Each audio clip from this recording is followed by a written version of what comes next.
Hello दोस्तों, क्या हाल चाल है आप लोगों का। मैं फिर से हिमांशु हॉरर ब्लॉग के एक एपिसोड के अंदर आपके सामने प्रस्तुत हूँ और मैं लेके आया हूँ आपके लिए एक बहुत ही खौफनाक कहानी। तो चलिए शुरू करते हैं। सज्जनपुर नाम की एक जगह थी जहाँ पर एक लड़के ने अपनी 12वीं पास की। उस लड़के का नाम था राजेश और एक अच्छे से कॉलेज के अंदर उसने बीए के अंदर एडमिशन लिया। एनसीसी के अंदर भी उसने पार्टिसिपेट किया और काफ़ी अच्छा चल रहा था। कुछ दिन के बाद में एनसीसी का एक प्रोग्राम लगता है जो कि जंगल के अंदर होता है। तो इनका 50-60 जनों का ग्रुप होता है और कुछ टीचर्स होते हैं। वो सब लोग बस में बैठ के और पास के ही किसी जंगल के अंदर जाते हैं। जाते जाते जब वो वहाँ पहुँचते हैं तो 8-9 करीब बज जाती है और ठंड भी काफ़ी हो जाती है। तो वहाँ के टीचर्स जो होते हैं वो राजेश के पास आते हैं और कहते हैं कि लकड़ियाँ ढूंढ के लाने का काम तुम्हारा है। यहाँ पे जो कैंप फायर वगैरह होगी उसकी लकड़ियाँ लाने का काम तुम्हारा है। तो वो एग्री हो जाता है इस बात को और आगे निकलता है। जंगल में आगे लकड़ियाँ ढूंढते वो काफ़ी आगे निकल जाता है। और काफ़ी आगे जाने के बाद में एकदम से बादल हो जाते हैं और बरसात होनी शुरू हो जाती है। वो काफ़ी आगे निकल जाता है तो सोचता है कि क्यों ना किसी आसपास की जगह ऐसी देखी जाए जहाँ पे मुझे बारिश रुकने तक सहारा मिल जाए। तो वो आगे बढ़ता जाता है तो दूर उसको जा कर के एक बड़ी सी बिल्डिंग दिखती है और वहाँ ऐसा लगता है कि बहुत सारे लोग हैं अंदर। वो कहता है यार ये अच्छी जगह मिल गई है, यहाँ पे अपन कुछ देर के लिए रुक सकते हैं जब तक बारिश बंद ना हो जाए। राजेश वहाँ जाता है और दौड़ता हुआ जाता है क्योंकि बारिश बहुत तेज़ होती है तो फटाफट दौड़ता हुआ जाता है और गेट नॉक करता है तो एक नर्स गेट खोलती है और वो कहती है अरे इतनी रात में इतनी बारिश में तुम बेटा कहाँ घूम रहे हो। तो वो बोलता है कि अरे नर्स, मैं तो यहाँ पे लकड़ियाँ लेने के लिए आया था, एकदम बारिश आ गई तो मैं वापस लौट भी नहीं सकता था। तो मैंने कहा जब तक बारिश ना आए क्यों ना यहाँ सहारा ले ले, तो क्या मुझे यहाँ पे सहारा मिल सकता है। तो नर्स कहती है अरे बेटा परेशान ना हो, मेरा नाम स्टेला है, अंदर आओ और लेफ़्ट साइड के अंदर जाना, ये गैलरी है, लेफ़्ट साइड में जाना और वहाँ पे जो भी आदमी मिले उसको कहना कि नर्स स्टेला ने भेजा है और वो तुम्हें कपड़े दे दे। वो एकदम चमक जाता है कि बोले ये क्या हो रहा है मेरे साथ। उसको कुछ समझ नहीं आता पर उसको लगता है कि ठीक है एक नर्स है।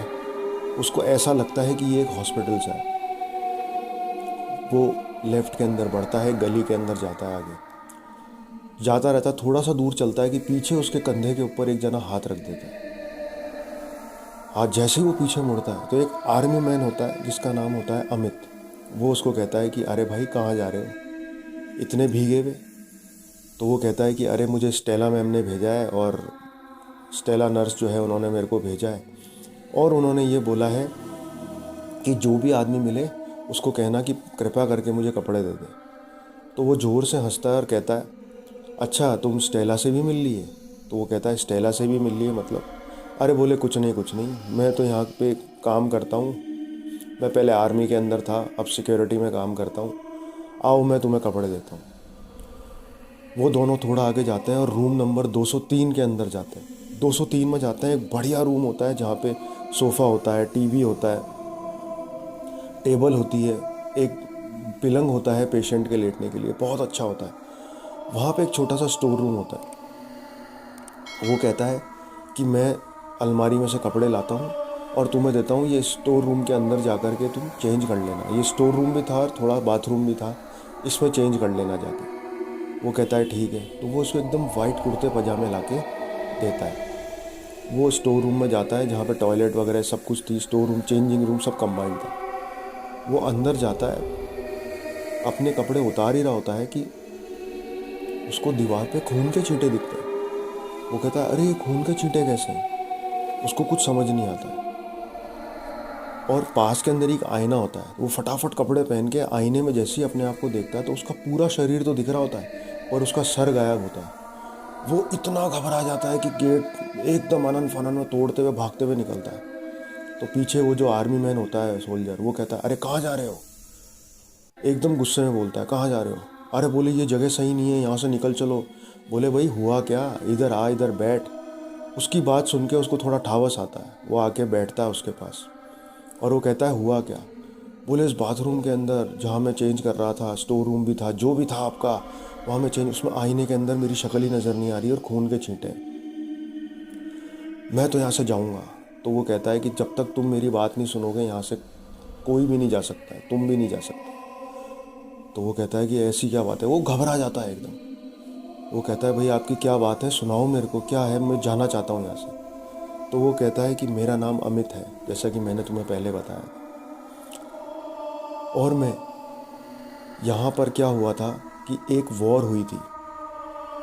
उस वॉर के अंदर कुछ दुश्मन देश के जो सैनिक थे वो हमारे सैनिकों को जो घायल थे और हमारी ड्रेस पहन के उनको लेके यहाँ पर आए, और उन्होंने बताया कि हम इनको बचाने के लिए हमें ये हॉस्पिटल में लाएं, तो आप देख लो इनको। हमने उनका अच्छे से स्वागत वगैरह किया, सब कुछ किया। हमें बिल्कुल ही पता नहीं चला कि वो हमारे ही सोल्जर्स को लेके यहाँ पे आए हैं, हमारे यहाँ पर ही ब्लास्ट करने के लिए या हमको मारने के लिए। हमको बिल्कुल पता नहीं लगा। कुछ ही देर के अंदर एक बहुत बड़ा धमाका होता है, यहाँ पे धमाका होता है और सब कुछ टूट जाता है। तो वो कहता है अरे भाई सब कुछ टूट जाता है, धमाका हो जाता है, तो ये जगह तो बिल्कुल सही है, यहाँ तो मैंने चेंज किया है, बढ़िया रूम है, सब कुछ है। तो वो फिर हंसता है और बोलता है कि तुम्हें पता है मैं तो 50 साल पहले ही मर चुका हूँ और ये धमाका 10 साल पहले हुआ है, पर मेरी मौत यहाँ हुई थी तो मेरी रूह यहीं भटक रही है। ये सुनते ही तो वो बेहोश हो जाता है, उसको कुछ समझ नहीं आता, वो बेहोश हो जाता है। उसके बाद में रात बीत जाती है और जब सुबह उसकी आँख खुलती है तो वो अपने कैंप में होता है। जैसे ही आँख खुलती है तो वो पूछता है अरे सर मैं यहाँ आया कैसे? तो उसके सर कहते हैं कि एक आर्मी की जीप आई, वो तुम्हें यहाँ लेके आई, और हमने जब पूछताछ की तो उन्होंने बोला कि मैं आर्मी मैन अमित हूँ और ये मुझे बंदा मिला था आपका, इसने मुझे बताया था कि मैं एनसीसी कैंप में आया हूँ तो मैं आया छोड़ने आया हूँ। हमने उनको बहुत रोका पर वो रुके नहीं, बोले आज मुझे काम है, और वो चले गए। तो वो कहता है कि वो अपनी सारी बात बताता है। अच्छा वो अमित उसको उन सबको ये भी बता के गया होता है कि ये लड़का जो भी बताएगा वो बिल्कुल सही है, बिल्कुल सच है। तो राजेश उनको सारी बात बताता है, उन सबको कन्विंस करता है कि मैं कहाँ गया था, आप भी चले।